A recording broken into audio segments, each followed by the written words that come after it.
From Run Your Mouth World Headquarters. First up, why Major League Baseball's new transparent pants has players rushing to get penis filler. I'm a big guy, 6'7", and I can't be seen out there on the field with a little putty dick. These Cuban guys have rods down to their knees. It's like they shoved a baseball bat in there. It just makes the rest of us look bad. We're going to be hiring a full-time fluffer. Just want to make sure my guys look good out there before taking the mound. Next up, we have exclusive footage of Bill Clinton arriving in town. Oh no, it's a Clinton! He'll suicide us all! Quick, gather the kids! In Florida, the Don't Say Gay bill has been thrown out. My fellow Americans, we can finally say gay in classrooms again and live in a world where the children can learn about their butts and other people's butts. No longer will they have to wait until age 13 for a puberty class. No, at all ages, the children of our beautiful nation will be able to feel uncomfortable as teachers explain sexuality. And with the Haitian government crumbling, we hear from local Florida residents concerned with Haitian migrants. Haitians taking over Florida? Not after I can finally say gay again. I worked hard, too hard to say gay, only to have a bunch of Haitians take over. Release them, gators. Next up, we question why anyone cares about Kate Middleton's doctoring or not doctoring a photo, and why it's been so widely reported, we feel like we have to mention it in this intro. So like a bad song stuck in your head, you can be forced to dwell on this too. And lastly, with airplanes falling from the sky from unchecked doors, scientists question if Joe Biden's dementia might be contagious. It's your daily dose of misinformation, pulled from a lightly hemorrhoided asshole. It's today's Run Your Mouth! What is up, everybody? Welcome back to the Run Your Mouth podcast. I feel good about that intro. Feel like it might be the best one we've done yet. Things are coming together in our glorious studio of the Run Your Mouth Enterprises. People, you got to start emailing me your porches.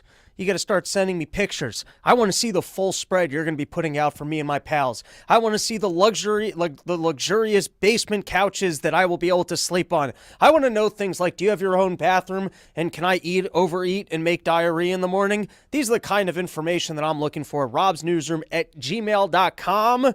We're going to be doing so much porch touring over this porch tour. But this weekend, I'm with Dave Smith out in Chicago. Come bring me some hot dogs with those little sesame seeds on the outside. Not sesame seeds, poppy seeds. Basically look like moldy rolls, if I'm going to be honest. And, you know, you guys keep talking about them Chicago dogs. I've yet to taste one that's super delicious. By the way, if I have one regret in life, and, you know, I don't live my life with too many regrets, but if I have one, it's that I never ate deep dish while I was still on the dairy. I'd like to experience that once. Maybe I should just commit to being sick for a day, because I don't think there's any amount of those lactate pills that I could actually consume that I wouldn't get sick. Or maybe what I should start doing is start slowly reintroducing dairy and vomiting in the afternoon so that maybe I can spend an entire day in Chicago being sick, but at least I will have tried deep dish pizza once.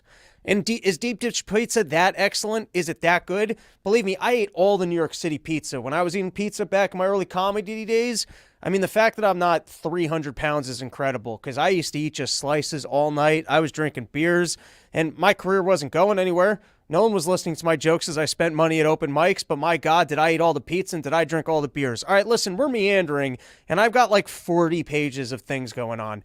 I actually have so much going on, I purposely didn't read the news today because I realized I had too many topics. I wanted to go live last night. It doesn't matter. We don't have to go through all the stuff. I will say I saw Phil Lesh and friends last night at the Capitol Theater, and Phil is reigniting my faith in old people, because you see these other old people running our nation, running for office, and you think old people don't have it anymore. But let me tell you, Phil, he still has it. All right, it's enough nonsense. Let's get into the show. Do have a lot that I would like to cover. And so why don't we start with United Airlines reports fifth incident in over a week as U.S.-bound flight returns to Australia. And guys, How are we feeling about the planes falling from the skies? Which way are we going on this? Because since COVID, I can't sit down and research every single topic. I am doing research exhausted. I'm back to, I just want to make some dumb penis jokes. That's all I'd like to do. But then they keep drawing me in because I'm on flights every single weekend. So which way are we going with this? Is this some sort of a conspiracy of the elites that they want the planes for themselves? They can't scare us again with the COVID stuff, so they want to do some sort of another thing so that they don't even have to see people and coach? Does that even make sense for big business, that they don't want us on these airlines? Are there some big stock shorts out there trying to finagle all the reportings, taking off doors, having things fall from the sky so that they can go buy more of this stock? Is the stock market inflating so rapidly that they have to create other fake and false news to try and bring down stock prices? Or does every one of the mechanics who's working on these things have vertigo because of the vaccine? They don't even know how to inspect whether or not doors are working. What do we think is going on here? Do we think they're falsifying reports? And then you get people who are getting such big payouts by these big shorts that they'll actually go and make fake accusations against Boeing and then suicide themselves in their car. Or maybe China's getting back at us for this whole TikTok thing, and they're sending ninjas on these planes, just quickly making adjustments to the doors right before the things take off. How many more instances there have to be before there can be a plane just shaking and it's normal turbulence and no one gets upset at you for standing up in the aisleway and going, "It's all over," and just start jerking off right there? Give me the Biscoff. I want all the Biscoff cookies. We're done for. This plane's going down. I've felt shakes on planes before, but never a shake like that. That's the shake of a Boeing 737. Are you guys starting to look up which of the Boeings are the bad Boeings? You sit there in your chair as people start coming onto the plane. You grab your knees by your chest while you rock back and forth and go, the Boeing's not going to make it. The Boeing's not going to make it. You got to be on the good pre-2000 Boeings before they put out the vaccine and people actually showed up to work. What is going on? Has anyone actually dug in and done their research? Because I don't want to. What are we going to have to become experts on every single topic? Here's maybe what we could do. Here's maybe what I have in mind for a possible solution, as we can't trust the aviation industry with our safety any longer. Or maybe this is, because they want us all to be homeless now, and they want to keep showing us pictures of van life and how glorious van life is, and people never tell you about bathroom on van life. And why don't we put anyways, listen, here's my solution. Because is van life for you guys? You want to just spend your entire life driving to new cities, looking for new places to park your car so that you can be homeless and sleep in your car? Glorified homelessness. So anyways, here's what I think everyone's got to do. You got to start at home. We'll all do hood repairs. Every single one of us will show up. We'll get on these planes. We'll have duct tape. We'll have garbage bags and just everything on the plane. You duct tape the windows, you duct tape the doors. If everybody does their part and brings a roll of duct tape and their own garbage bags, and every single person applies a little bit of duct tape and a little bit of garbage bag to every single door and every single window, I think we just might make it. All right. What else we got next? Why not take a moment and plug our fine sponsor, YoKratom.com, home of the $60 kilo, the only place in the entire world where you can get an entire kilo of kratom for just $60. 121 people watching the show live. That's pretty cool. Send me some comments, people. I like reading the comments live on air. All right, so let's get into this topic. Saw this in the New York Post yesterday. Number of Gen Z who say they are not straight doubles to 22%, and 1 in 5 women are under 27 are bisexual, which, I think the gays are making this look like it's a little bit too much fun. They're recruiting everybody. And listen, I'm not saying if you don't want to be gay, you were born gay, you like being gay, you're an adult, you want to change your gender. Listen, I'm a progressive. I'm for freedom. I think you should do whatever you want to do. You should live your life however you want to live it. But it was hard enough not getting laid when women weren't eating each other's boxes. We don't need to live in an environment where more women are recruiting other women to just be with women. Except that maybe if they're there and they're eating each other's boxes, they'll have a little bit more respect for how difficult it is, where they're like, why is my tongue going numb? And why didn't you tell me that you're on your period? Maybe they'll experience that and have more respect. Or they'll get so good at it that they'll just realize that they don't need us. And then you know what's then going to happen is that you're going to have dudes who start plowing each other's butts. And they're like, listen, we didn't need you anyways, right? But then the women might go, okay, well, if you're going to do that, then we're going to start posting our own pictures onto OnlyFans. and then you're not going to get any action unless you're paying for it in $5 increments on a monthly basis. And then the men will respond by going, fine, then we're going to compete in your sports. Where is this going, people? Where is this going? We're still at the beginning of embracing this. So I'm just saying, it seems like it's already getting a little bit out of hand. Speaking of getting out of hand, what did the deep state do in Haiti? Anyone know what the deep state did in Haiti? Jimmy's Barbecue taking over, which, by the way, that sounds like a name of a guy I'd like to hang out with. I mean, sure, maybe applies to actually heating people and overthrowing countries, but what did the deep state do? You know, what are they trying to get rid of? The evidence that Professor Collum was telling us about what these UN and other agencies have been doing in third world countries such as Haiti, where it's easy to dispose of younglings. We'll use Jedi talk so it sounds less horrible. But what went on down in Haiti? And now they're already talking about that all these people might start fleeing to Florida, which I'm in Key West next weekend. I might be able to go to that southernmost tip and get a front row seat to the Haitian Florida invasion. And you know, you guys are starting to make me look like an asshole.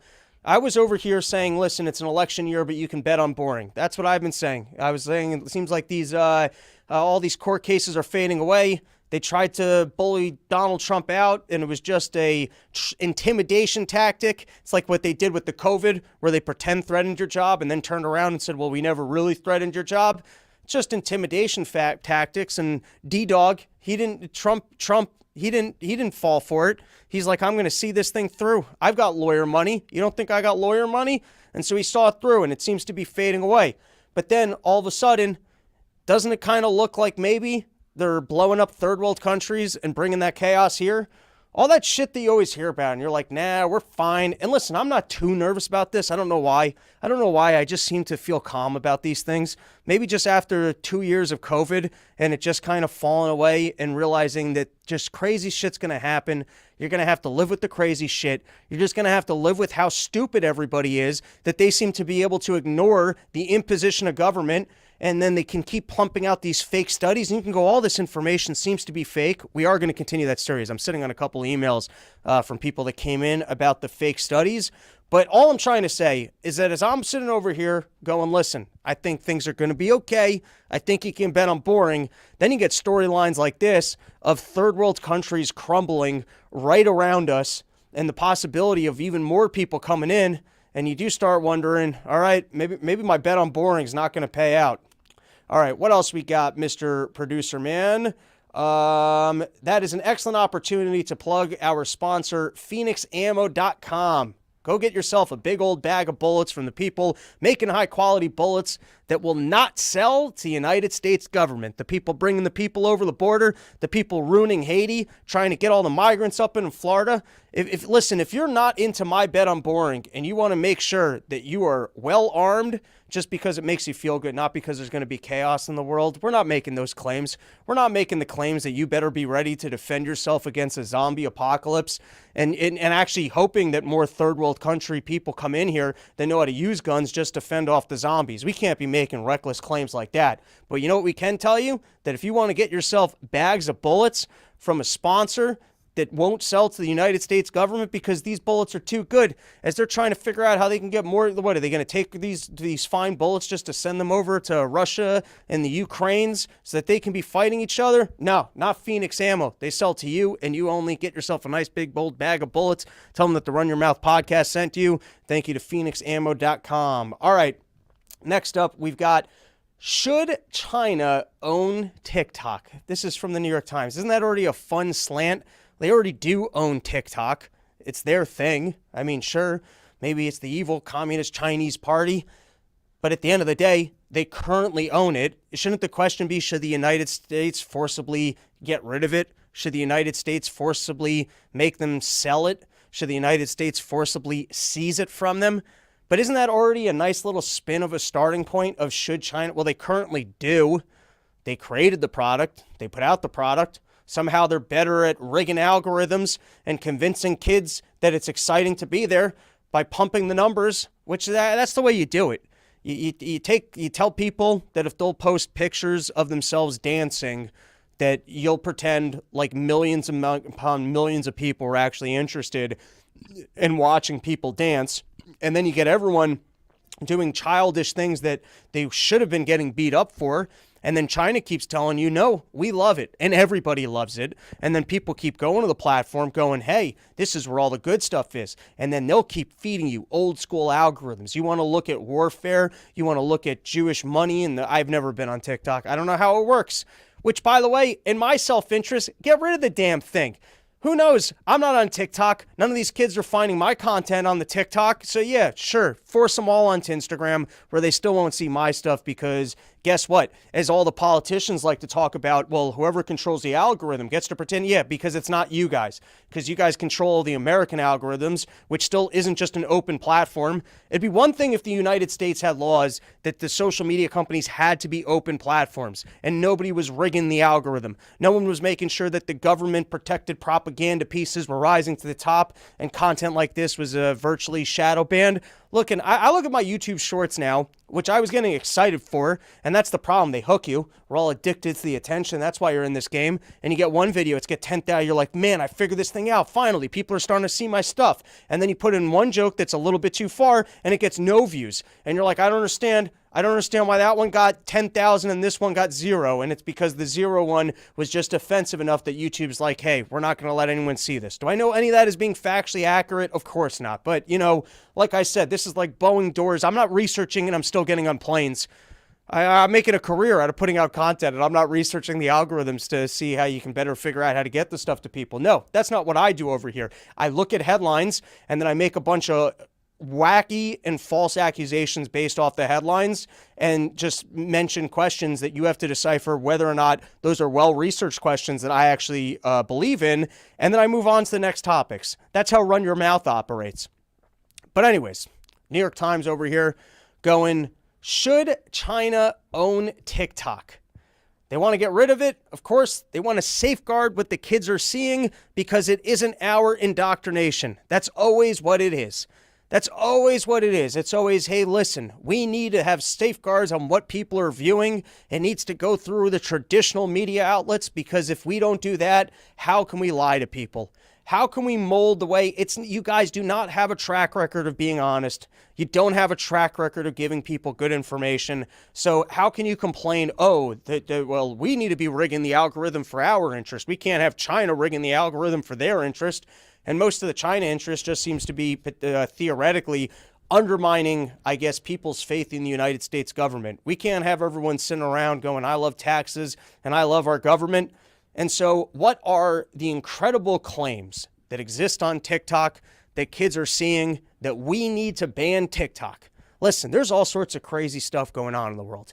And the New York Times could have told me, hey, listen, they're trying to convince all our kids to be trans. They're trying to convince all of our kids that it's cool to be dancers. They're trying to convince our kids that there's money in going to furry festivals, dressing up as furries, and selling pictures on OnlyFans of you in furry costumes. You could tell me that they're rotting our kids' brains by serving them information that time spent on playgrounds eating the wood chips will actually make you smarter and get you into college. You could tell me that the TikTok had killed 100 kids last year because they were eating Tide Pods and then taking dish soap and covering their bodies in it and then jumping down the stairwells in their school thinking that that would make for a better slip inside and that there were actually 45 concussions by kids who had covered their body in dish soap and gone down their stairwells of their high schools.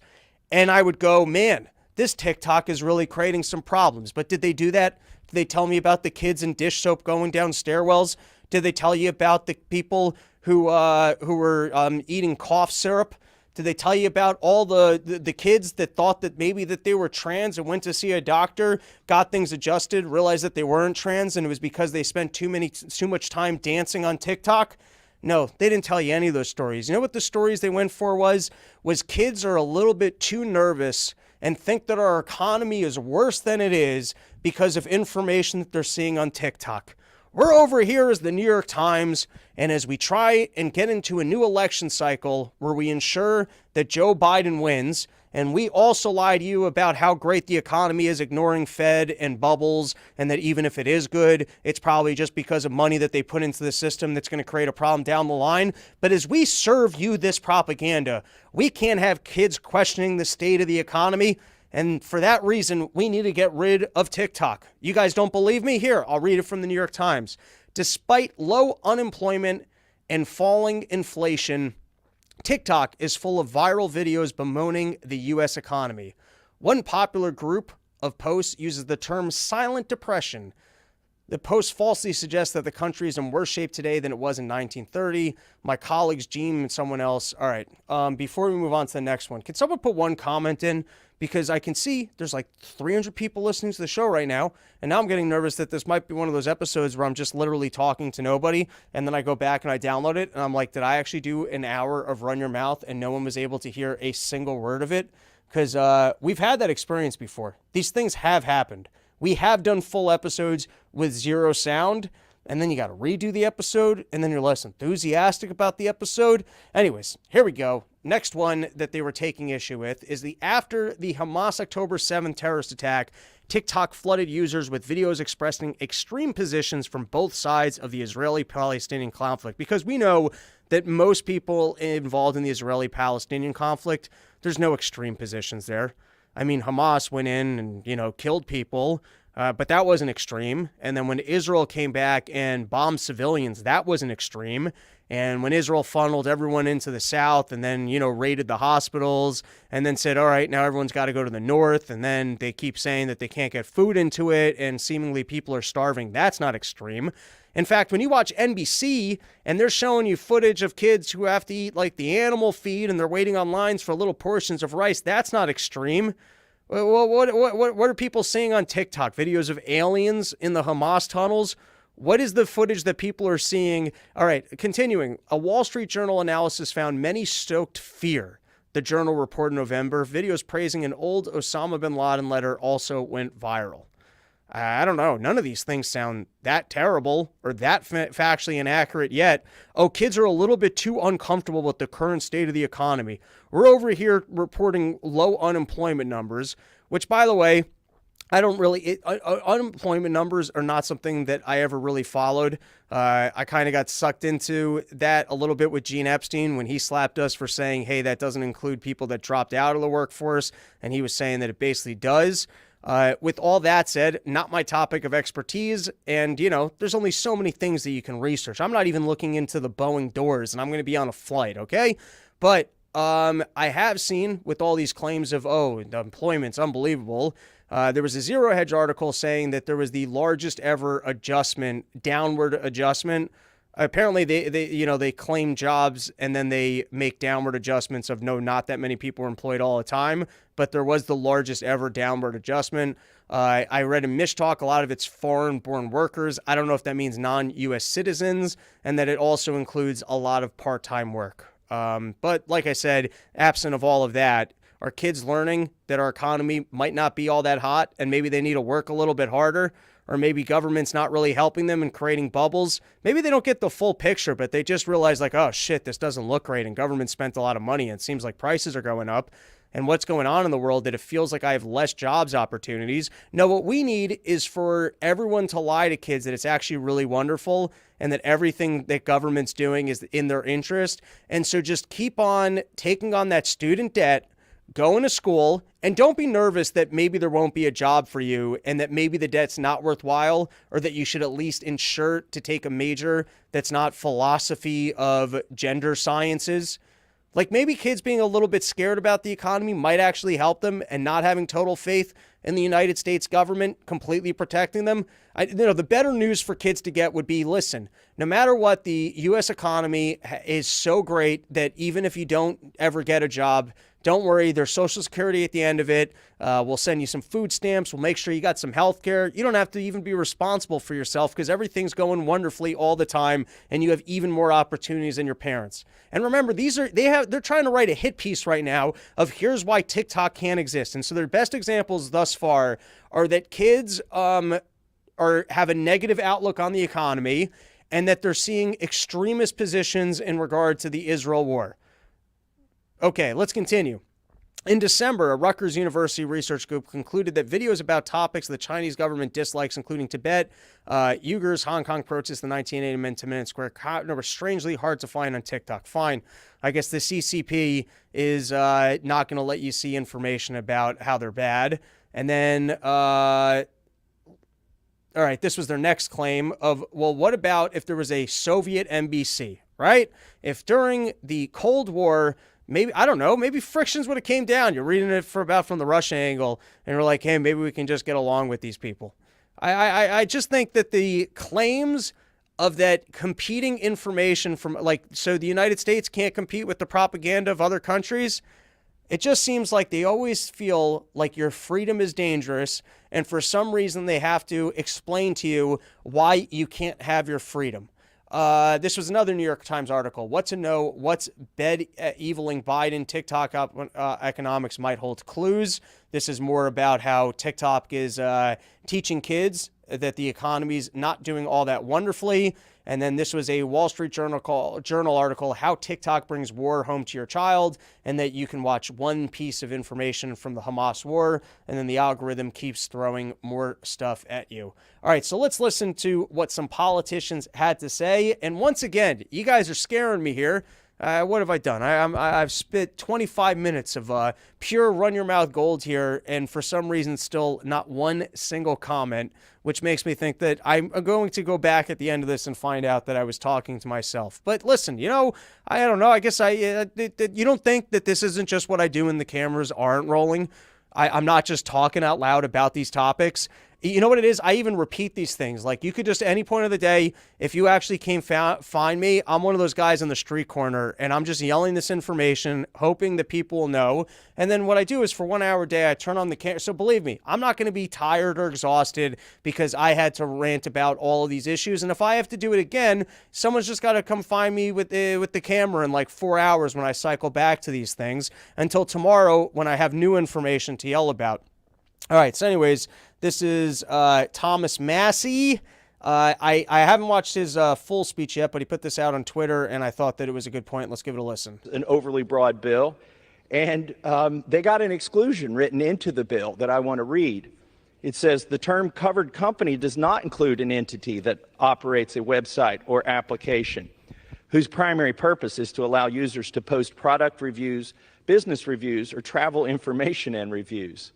Why is this exception in the bill? Why did somebody feel like they needed this exception if the bill itself only covers social media applications that foreign adversaries are running?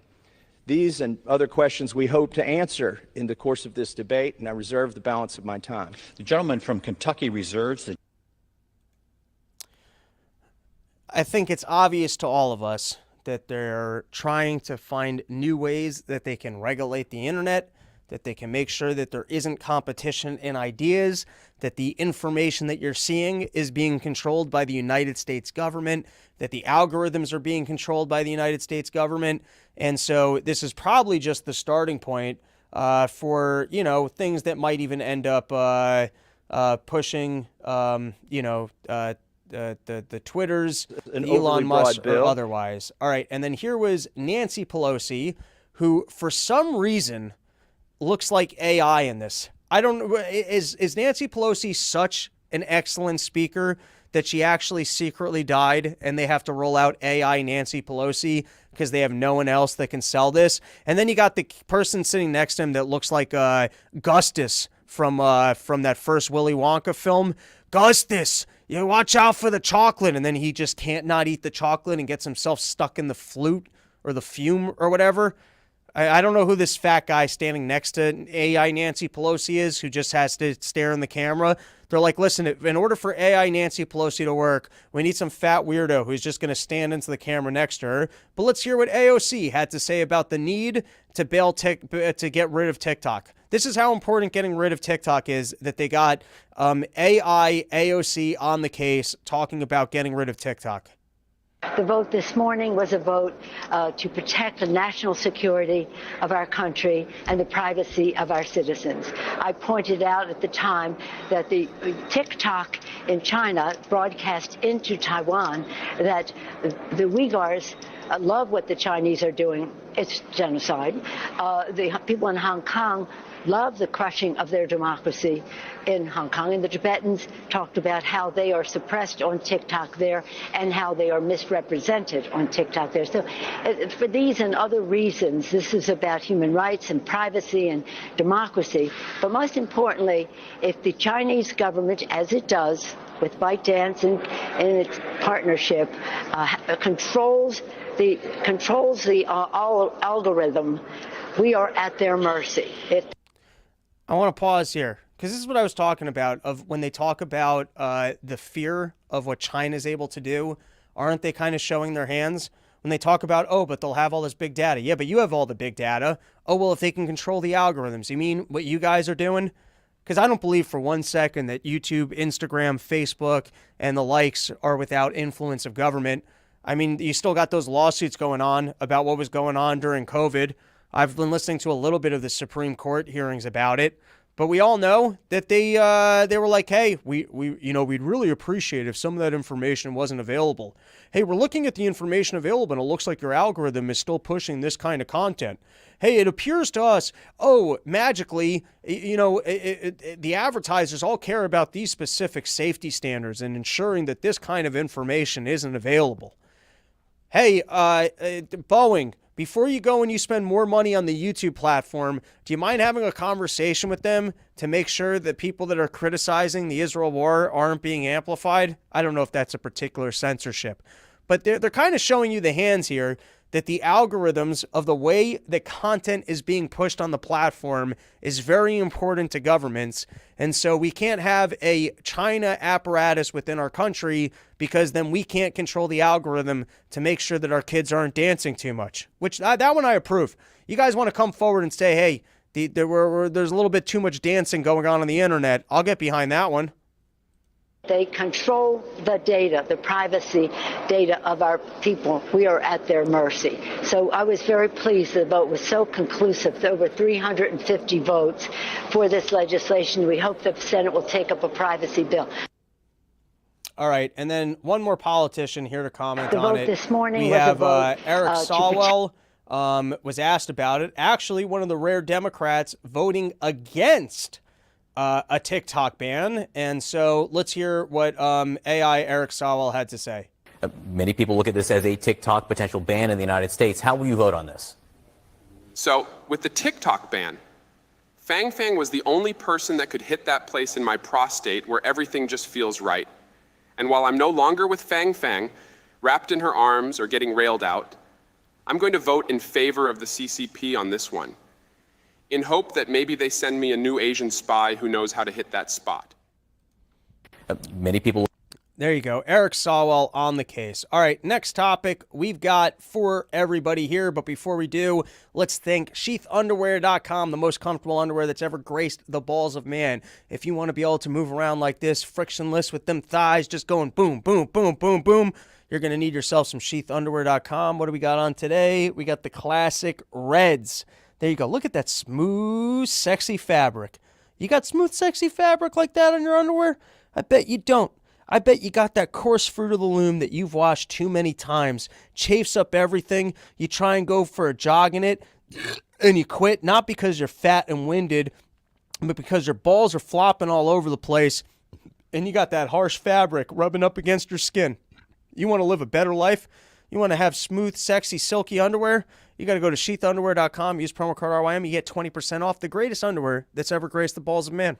All right, now we've got the whole storyline of, I believe the guy's name was Her, and they asked him to investigate Joe Biden. You got all these people, they're leaving office with government documents. Donald Trump as president has the authority to declassify information, and you would think that taking information, that very act would declassify it. You would go, hey, I no longer intend for this information to be classified because I'm taking it.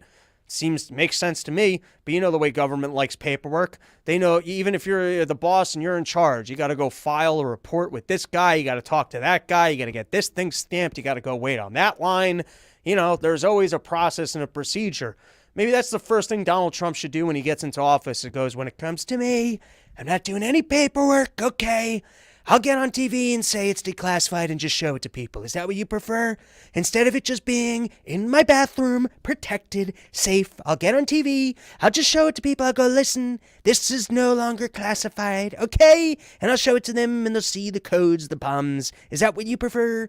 Anyways, so, but vice presidents, they don't get to declassify information. They're not allowed to do that. And so if they're taking stuff and it's classified, well, they're certainly not allowed to do that. And they're certainly not allowed to get book deals and go, hey, look, I got some classified shit over here. I bet if you put it in the book's going to sell even better. Now, usually I like watching these congressional things start to finish. I don't know why. This one struck me as kind of boring because the claims seemed fairly reasonable. He sits down and he goes, yep, he definitely knowingly broke the law. No, I don't think we could prosecute him because he, like everybody, sat down and went, I don't remember. And seeing as how he's old and frail and clearly has things that he doesn't remember, I think the jury will believe him when he says he doesn't remember, and then we won't be able to prove intent. Makes sense to me. Makes sense why that's so. On both sides, everyone's upset with this guy. You got the Republicans who are all annoyed and going, why do we have this double standard that you're prosecuting Donald Trump for taking this stuff and you're letting this guy off the hook? That's the softer question. The harsher question is, why aren't you researching some of these other ties? Like, why are the Chinese people, why the China government that we need to ban through TikTok is paying for the place where he's keeping all the secret information that he's not supposed to have? And then we're going to play another video from Jim Jordan and from Matt Gaetz, who I think had some other pointed questions of why aren't you looking into this information? But in terms of, hey, he took classified documents, you're going after Donald Trump, yeah, we don't think we can prosecute him. Now, that could also be that you could say, hey, that's corruption, because the whole idea of these court cases is to make a spectacle of the fact that you're doing a court case, and so that people can go on the news and go, oh, look, there's a court case, so clearly he's guilty. Otherwise, why would there be a court case about this? But then the Democrats got really mad at him because they're like, this was, you gave political points to our enemies and saying that he was too senile to stand trial, and you politicized the process by making statements like that, and you shouldn't have made statements like that. And I don't know, it just seems reasonable. He felt like he needed to make those statements to say why they weren't prosecuting, because it was also clear that Joe Biden had broken the law. And so he's given his opinion on why we're not prosecuting. Law was broken, can't prosecute. Kind of adds up, right? Okay, so here was a little bit of the... all right, I don't know where I took this from, but we might as well read it because I have it here. Joe Biden's memory was an important consideration for Her's decision not to pursue criminal charges against the sitting president. Her testified, while Her did find evidence Biden willfully retained classified information about foreign policy and national security issues, the special counsel did not assess that it would be provable beyond a reasonable doubt and predicted that a prosecutor would have trouble convincing a jury to convict Joe Biden, given Biden's advanced age and age-old memory. Or they could pull the Democratic move and just bring it to the most Republican spot in Texas so that the jury just goes, yeah, he's guilty. Well, we have to actually, can you imagine that? They go, we're here today to find out guilty. Well, we haven't even done the case. It doesn't matter. The guy's guilty. What is he guilty of? I don't know. What's the harshest penalty you can put in front of us? Because we'll just stamp that. But anyways, also, doesn't this kind of feel like thought crimes? If the crime is only because you intentionally did it? Like, I don't know. If shouldn't crimes be because the activity that you're doing is illegal because it's inherently dangerous? Like even if you didn't intend to take classified documents, like murder. I guess even if you murder someone, I guess, accidentally, whatever. What does that mean, though? I guess intent matters in murder. Because if you totally didn't intend to murder someone, but then it's just an accident. I don't know. If there's some little old ladies right outside my door and I open up my door like Kramer and it takes out a little old lady, even though my door doesn't open up into the hallway, and then you could say that it was the negligent builder who knows that I'm clumsy and had a door that was opening up into the hallway. Let's move on. I don't know why we went through that train of thought. Here we've got Jim Jordan questioning Her. Let's give this a watch. Mr. Her, why'd he do it? Why did Joe Biden, in your words, willfully retain and disclose classified materials? I mean, he knew the law. Been in office like 50 years. 5 decades in the United States Senate, chairman of the Senate Foreign Relations Committee, 8 years as vice president. He got briefed every day as vice president. He's been in the Situation Room. In fact, you know he knew the rules because you said so on page 226. President Biden was deeply familiar with the measures taken to safeguard classified documents. And Joe Biden told us he knew the rules. Mr. Armstrong said this earlier. Joe Biden was deeply familiar with it. You're exactly right, because he told us when Jack Smith goes after President Trump, Joe Biden says, how could this happen? What data was in those documents that could compromise sources and methods? It's irresponsible. So Joe Biden knew the rules. You know he knew the rules. And Joe Biden told us he knew the rules. So, Mr. Hur, why did he break them? Congressman, the conclusion as to exactly why the president did what he did is not one that we explicitly address in the report. The report explains my decision to the Attorney General that no criminal charges were warranted in this matter. I think you did tell us. I think you told us, Mr. Hur. Page 231, you said this. President Biden had strong motivations. That's a key word. We're getting to motive now. President Biden had strong motivations to ignore the proper procedures for safeguarding the classified information in his notebooks. Why did he have strong motivations? Because, next word, because he decided months before leaving office to write a book. To write a book, that was his motive. He knew the rules, he broke them because he was writing a book. And you further say, and he began meeting with the ghostwriter while he was still vice president. There's the motive. Mr. Hur, how much did President Biden get paid for his book? Off the top of my head, I'm not sure if that information appears in the report. Sure does. There's a dollar amount in there. You remember? I don't. It may be $8 million. If that's $8 million. Joe Biden had 8 million reasons to break the rules. Took classified information and shared it with the guy who was writing. Pretty good payday, $8 million. Mr. Hur, so why'd he do I think the point they're trying to make is that he purposely did it, and he did it for profit. And that if we're going to have rules against classified information being shared because it's dangerous, this was clearly intentional. But like the guy was saying, I didn't look into the why. I didn't explore it. I didn't think that that would be relevant to a jury, because even though I guess that does improve intent and a reason, and that at the time he knew he was doing something that was against the law, at the moment Biden's frail, old, and people would even believe that when he had made that decision, he was an idiot back then too. All right, let's listen to Matt Gaetz. The chair now recognizes the gentleman from Florida. 5 minutes. February 8th, the White House. Question, Mr. President, why did you share classified information with your ghostwriter? The President, I did not share classified information. I did not share it. I guarantee I did not. That's not true, is it, Mr. Hur? That is inconsistent with the findings based on the evidence in my report. Yes, it's a lie. It's just what regular people would say, right? Yeah, all right. So that's pretty great. I don't know why the guy felt uncomfortable just saying, yeah, that's a lie, but there you go. Next one. And all the stuff that was in my home was in filing cabinets that were either locked or able to be locked. That wasn't true either, was it? That was inconsistent with the findings of our investigation. Another lie, people might say, right? Because what you put in your report was among the places Mr. Biden's lawyers found classified documents in the garage was a damaged open box. So here's what I'm understanding, right? As Mr. Armstrong laid out, you find in your report that the elements of a federal criminal violation are met. But then you apply this senile cooperator theory, that because Joe Biden cooperated and the elevator doesn't go to the top floor, you don't think you get a conviction. And I actually think you get to the right answer in that. I don't think Biden should have been charged. Don't think Trump should have been charged. But under the senile cooperator theory, isn't it frustrating that Biden continues to go out and lie about the basic facts of the report that lay out a federal criminal violation?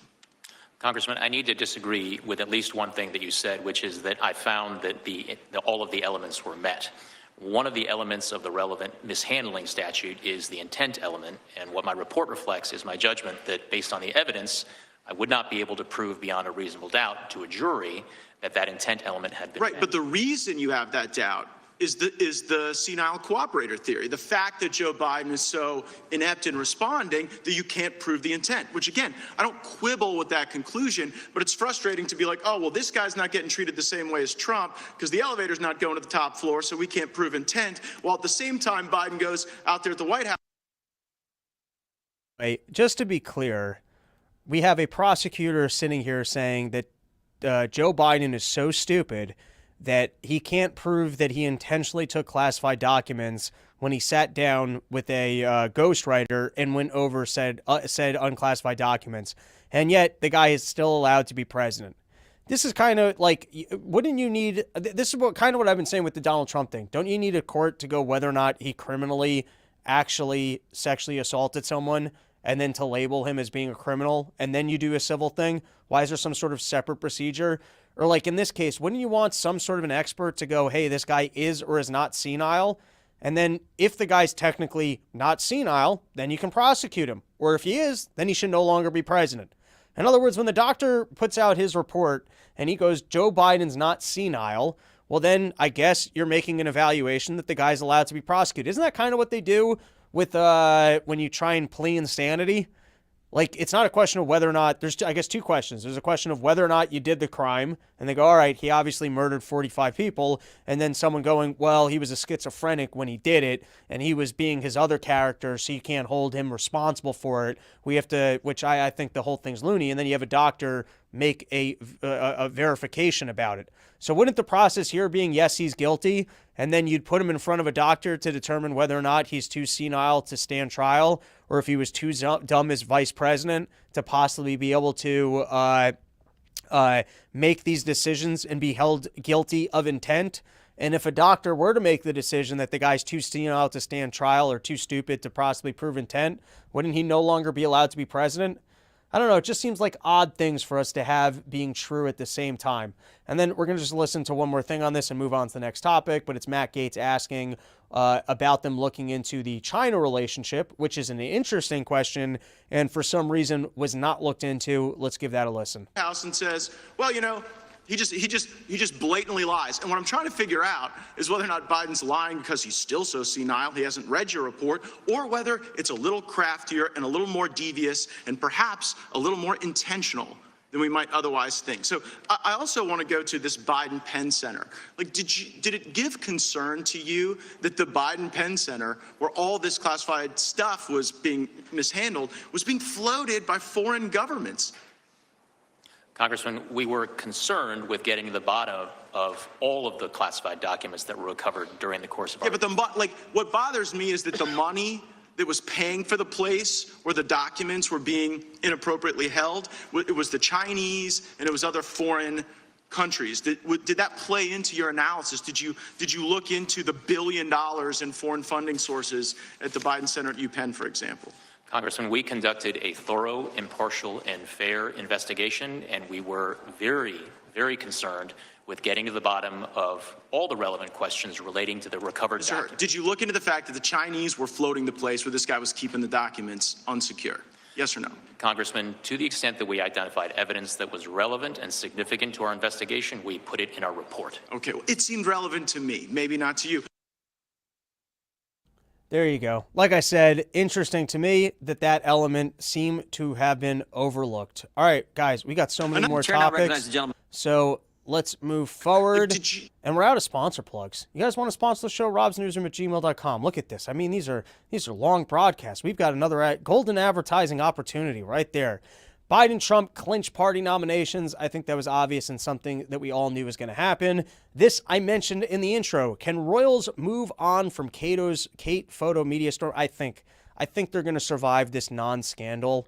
What about you guys? Think we're going to be able to move on as a culture, as a nation, after she apologizes for a non-incident? How void of actual journalism and news are all these companies that I had to spend 4 days ignoring these headlines and wondering, why is this relevant and why does anyone care? How many times do you have to put things in front of me? Maybe I should care. Oh, maybe this actually is important. I don't know. It's been like she barely doctored a photo and that's supposed to be newsworthy. Someone want to come on the show and defend why anyone cares about this or why it needs to be constantly put in front of me? All right, this one's interesting. Boeing whistleblower who raised safety concerns found dead. Attorney says he's shocked. And for those of you guys who are not in the know on this story, the Boeing whistleblower did have some juicy claims, and hopefully there's enough other people who are covering this that the Boeing people don't get insights onto my channel. But here we have the guy. He's on TMZ talking about the problems at the Boeing plants and how they're not properly doing safety checks. They don't have proper concerns. They're shoving planes into the air that shouldn't be in the air. Let's give this a watch. The FAA is saying that the plane is now safe to fly. What do you say? One, this is not a 737 problem. It's a Boeing problem. And I know the FAA's gone in and they've done due diligence and inspections to assure that the door plugs of the 737 are installed properly and the fasteners are torqued properly. But my concern is, what's the rest of the airplane? What's the rest of the condition of the airplane? And the reason my concern for that is back in 2012, Boeing started removing inspection operations off their jobs. So it left the mechanics to buy off their own work. So what we're seeing with the door plug blowout is what I've seen with the rest of the airplane, as far as jobs not being completed properly, inspection steps being removed, issues being ignored. My concerns are with the 737 and the 787, because those programs have really embraced the theory that quality is overhead and non-value added. So those two programs have really put a strong effort into removing quality from the process. When I first started working at Charleston, I was in charge with pushing back defects to our suppliers. And what that meant was I'd take a group of inspectors and actually go to the supplier and inspect their product before they sent it in. Well, I'd taken a team of 4 inspectors to Spirit Aerosystems to inspect the 41 section before they sent it to Charleston. And we found 300 defects. Some of them were significant that needed engineering intervention. When I returned to Charleston, my senior manager told me we had found too many defects and he was going to take the next trip. So the next trip he went on, he took 2 of my inspectors. And when they got back, they were given accolades for only finding 50 defects. So I pulled that inspector aside and I said, did Spirit really clean up their act that quick? That don't sound right. And she was mad. She said, no. Said the 2 inspectors were given 2 hours to inspect the whole 41 section and they were kicked off the airplane.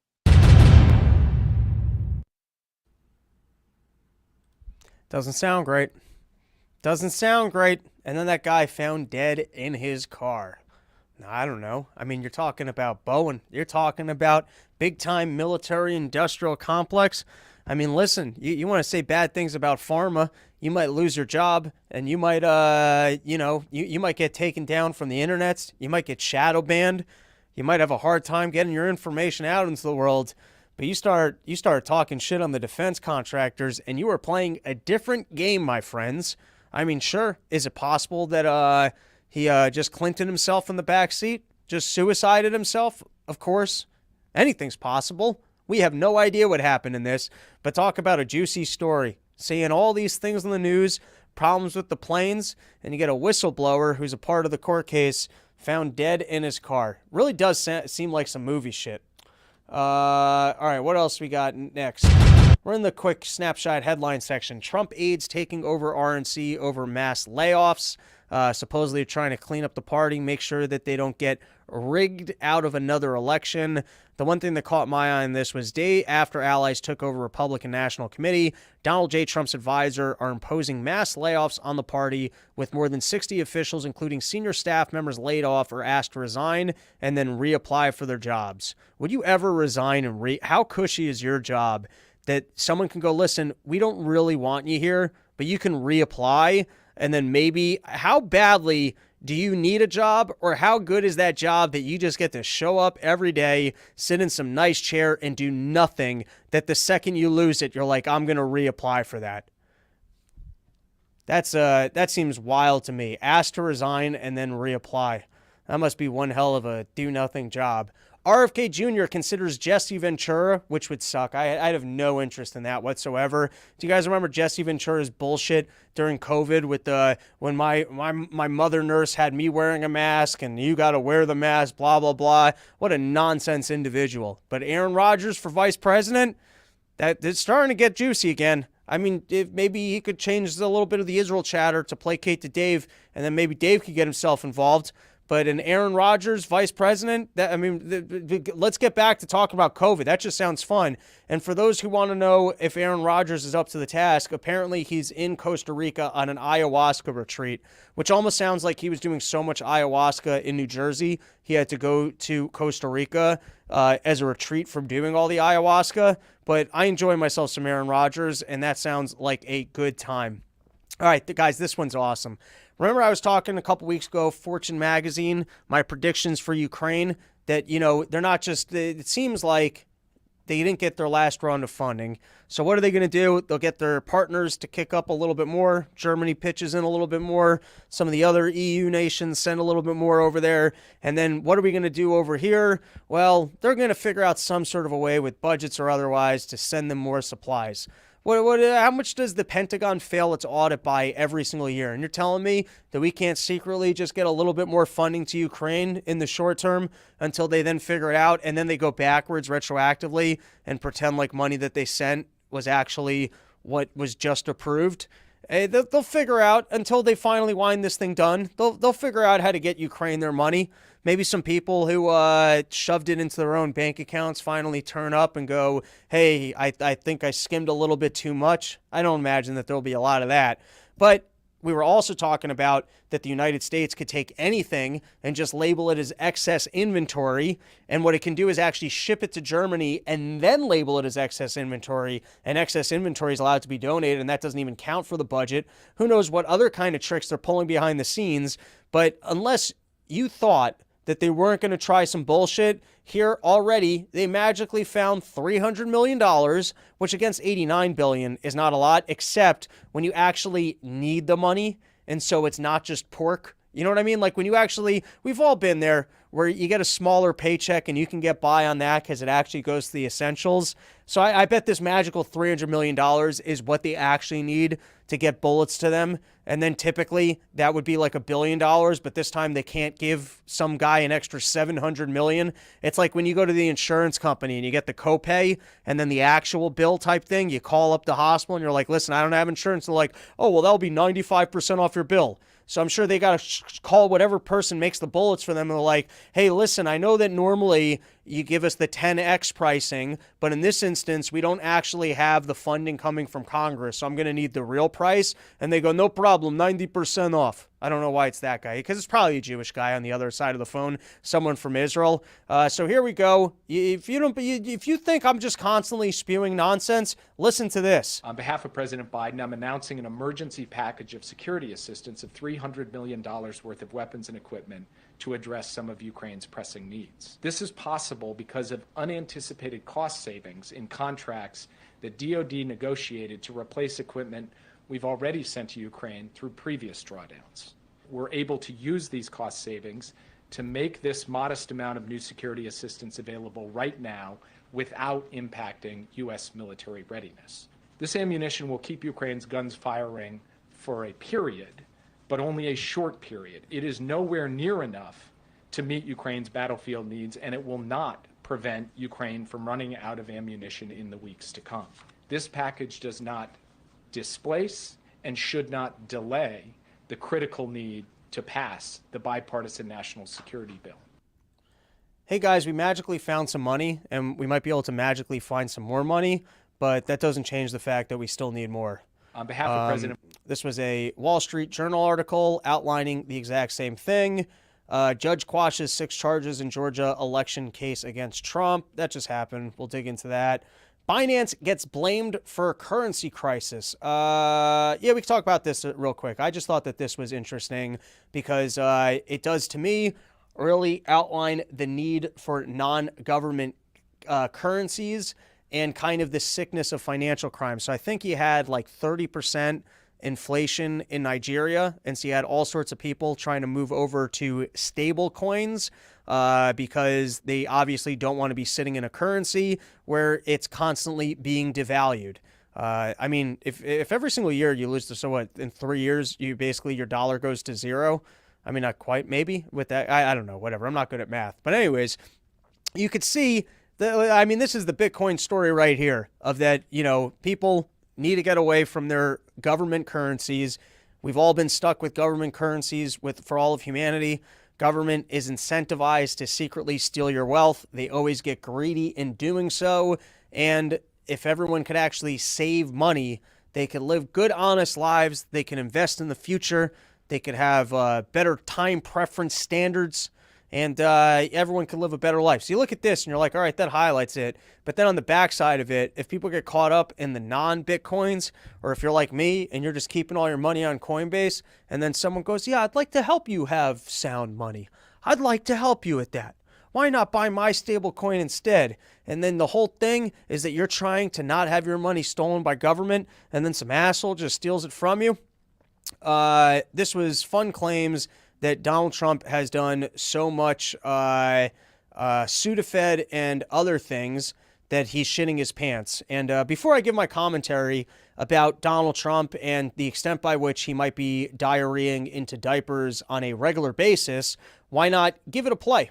He would often soil himself on The Apprentice set. He's incontinent from all the speed, all the Adderall he does, the cocaine that he's done for decades. All that stuff has a laxative, and it has an effect on your bowels, and his are uncontrollable. He's worn diapers since probably the 90s, but I saw it firsthand in the 2000s on Celebrity Apprentice in late 2000s, and we'd have to stop the show and change him, and that was Keith Schiller's job. He would take him off set, he would wipe him down.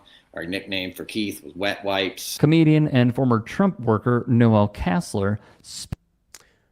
So I don't know if this is true, and they're trying to say this as a knock on Trump, but if this is true, that's an inspiration. You can get to Donald Trump's level, be on planes all the time, be giving giant speeches, and constantly shitting your pants. You know what that says to me? Is that I'm too shit my pants shy. I haven't shat my pants in years. And all the time I'm out on the road, there's delicious food to be eaten. I'm thinking, I got a comedy show later. I've got a this, I've got a that. But maybe we can further embracing just shitting your pants. Maybe Donald Trump could get up there and he could let people know that it's okay to shit your pants. I'm so successful and I shit my pants all the time. On the regular, giant chunks. You just do it. You keep going. What, are you not going to eat fried food in the afternoon? I have milkshakes. It's a good life. I feel very youthful. Looking for bathrooms can be exhausting. I want to hear from this Schiller guy. If any of this is true, I want to hear from Schiller. I'd like to see the job posting of, do you like scooping giant chunks of fried chicken out of people's diapers? I mean, if this is true in any capacity whatsoever, I don't see this as a knock on Trump. If anything, it makes me like him more, that the guy will just push forward and be able to accomplish what he can accomplish, all while soiling a diaper. Doesn't that make you just more impressed with Donald Trump? Finally, the IBS representative that we need. I'll completely change my stance and be 100% pro Donald Trump if you tell me that he's the IBS representative for America.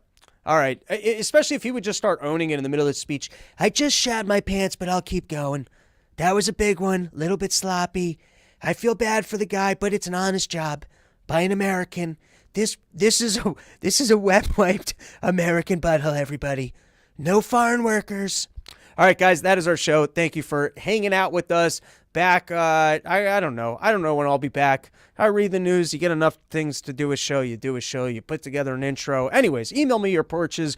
robsnewsroom@gmail.com. Let's make this porch tour the greatest porch tour anyone's ever seen.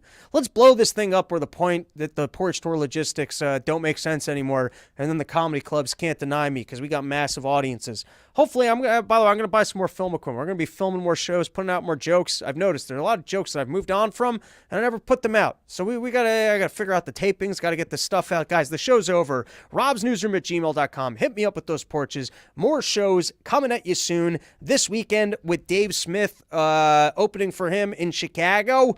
I think some of the nights are sold out. I think there's still tickets I saw for the live podcast of the old Zany's Room. Go check that out. Comic Dave Smith for those links next week in Key West. Hit up Comic Dave Smith. If you got a boat, let's go fishing for some marlins. Let's go yell at the Haitians that are coming over. Maybe let's go check out Cuba. And that's it. That's the show. Thanks for hanging out. Back soon with another brand new episode. Have a great